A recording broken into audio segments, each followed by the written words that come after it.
Hola, mi nombre es Marco Antonio Pérez Ruiz y voy a presentar el tema Historia del federalismo en México en el periodo de 1824 a 1917. El objetivo fundamental del proyecto es conocer la historia y evolución que ha tenido el federalismo en México en el periodo de 1824 a 1917, transitando principalmente por las constituciones que se fueron creando en ese periodo. Vamos a hablar de la Constitución de 1824, la Constitución de 1937, 1943, 1954 y 1917. El trabajo consistió básicamente en hacer una recopilación de, de las fuentes que tocaron el tema de manera histórica y que dieron a la opción del sistema federal en México, analizando su evolución histórica, sus principales contribuciones, características que tuvieron cada una y cómo es que se fue formando el federalismo y los sucesos que sucedieron en este periodo. El federalismo tiene sus antecedentes durante la época colonial, en los albores de México independiente. De acuerdo con Benson, la Diputación Provincial fue la institución más interesante entre las establecidas por la Constitución Española de 1912, desde el punto de vista que representa una evolución del Estado federal mexicano. Su origen se encuentra en las juntas que surgieron en toda España en 1808, a raíz de la emboscada napoleónica en que cayeron Carlos IV y Fernando VII, para quedar cautivos en Francia. Desde aquella fecha hasta que se reunieron las Cortes en septiembre de 1810 con objeto de dar una constitución a la monarquía española. Las juntas provinciales, por propia iniciativa, gobernaron España. Después de la consumación de la independencia en 1821, se crearon instituciones que no existían en la etapa virreinal, entre ellas un Congreso. México estaba inmerso en el constitucionalismo por influencia de la Constitución de Estados Unidos, de la francesa y de la española promulgada en Cádiz en 1814. Los sectores políticos mexicanos tenían un amplio catálogo constitucional y el interés por establecer leyes de forma escrita, lo cual fue una inspiración que se manifestó desde los primeros años de la época independiente. Además, varios novohispanos habían participado en las Cortes españolas y tenían un espíritu constitucionalista, por lo cual ellos consideraron que este orden era el proyecto político más sólido. Sin embargo, durante el periodo del imperio de Agustín Iturbide, las logias y las diferentes facciones políticas impidieron el éxito de este proyecto. Era una monarquía constitucional y finalmente fraguaron un levantamiento militar contra el emperador. El gobierno de Agustín de Iturbide cayó hacia finales de 1823 por la falta de experiencia política legislativa y de negociación entre los políticos mexicanos. Después del golpe surgieron las dos opciones políticas que se definirían o que definen el orden constitucional, el centralista o el federalista. El primero era un proyecto de nación de los conservadores y contemplaba la existencia de un poder central fuerte, capaz de controlar los grupos de poder locales, que implicaba que la toma de decisiones estuviera a cargo de este poder central.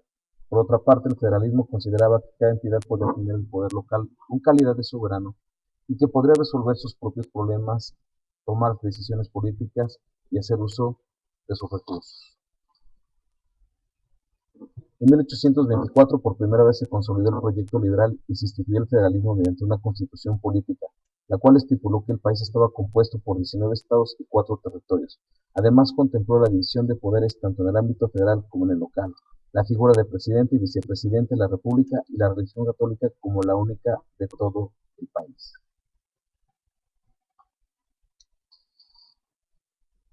Por último, las vivencias históricas, la formación cultural, pero sobre todo la firme convicción liberal de los primeros constitucionalistas, lograron imponer en el seno del Congreso el criterio y la aceptación y luego creación de una organización jurídico-política del Estado Federal Mexicano.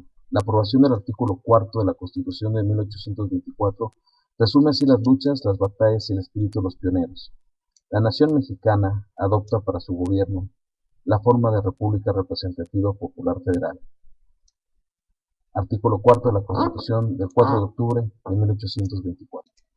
La República Centralista es el periodo de la historia de México en el que el Estado estuvo organizado bajo un régimen político unitario.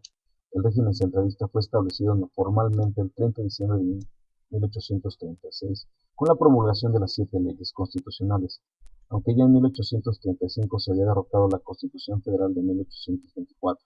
La República Centralista duró casi 11 años. El 22 de agosto de 1846, el presidente interino José Mariano Salas expidió el decreto que restauró la vigencia de la Constitución de 1824 y con esto el regreso al federalismo. La República en esa época fue gobernada por 11 presidentes, ninguno completó su mandato durante este periodo. Pero, ¿qué pretendía el centralismo? Algunos de los objetivos que se perseguían al implantar el centralismo eran los siguientes: permitir el acceso al gobierno solamente a personas mejor preparadas, es decir, las que tenían mayor experiencia, además de una solvencia económica y moral fuera de toda duda. Por supuesto, esto dejaba fuera al pueblo y a muchos de los liberales radicales. También fue contar con un gobierno centralizado, con recursos y con facultades para tomar decisiones sin padecer la oposición de grupos contrarios de los estados e incluso de la prensa.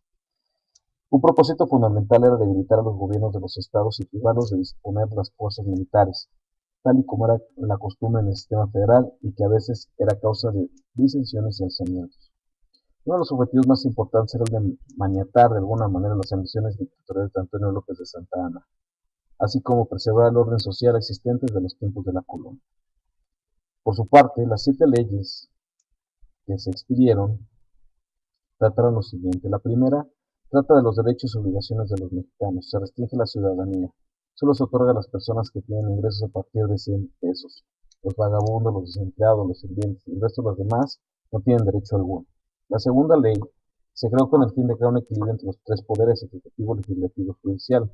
Se crea un cuarto poder, el supremo poder conservador, que actúa como regulador intermediario en las diferentes instancias de estos poderes.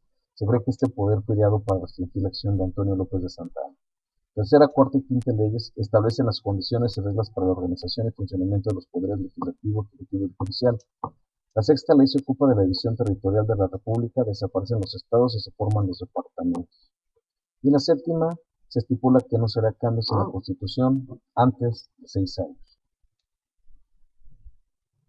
Para la Constitución de 1857, la idea federalista había mejorado en su aceptación, pues las discusiones se centraron más en las cuestiones religiosas y una prueba de ello es que al tratar sobre el sistema federal como una forma de gobierno, su aprobación se logró por casi la totalidad de los congresistas. Es conveniente recordar que el antecedente inmediato era una lucha abierta por retomar la vigencia de la Constitución de 1824. Además, en las reformas previas ya el pronunciamiento era muy claro a favor del federalismo, habiendo sido jurada el acta de reforma que restablecía la Constitución de 1824, suprimía los departamentos y creaba nuevamente los estados.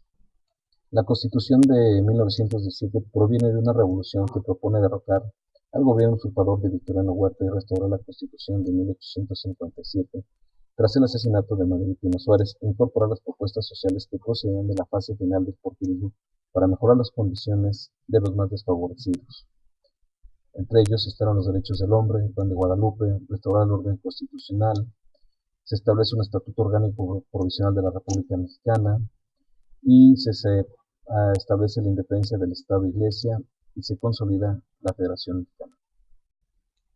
Algunos académicos opinan que el federalismo en México se instala como la bandera de la libertad y la democracia. Otros, que el federalismo mexicano distribuye entre los distintos órdenes de gobierno las diferentes atribuciones que el Estado debe llevar a cabo.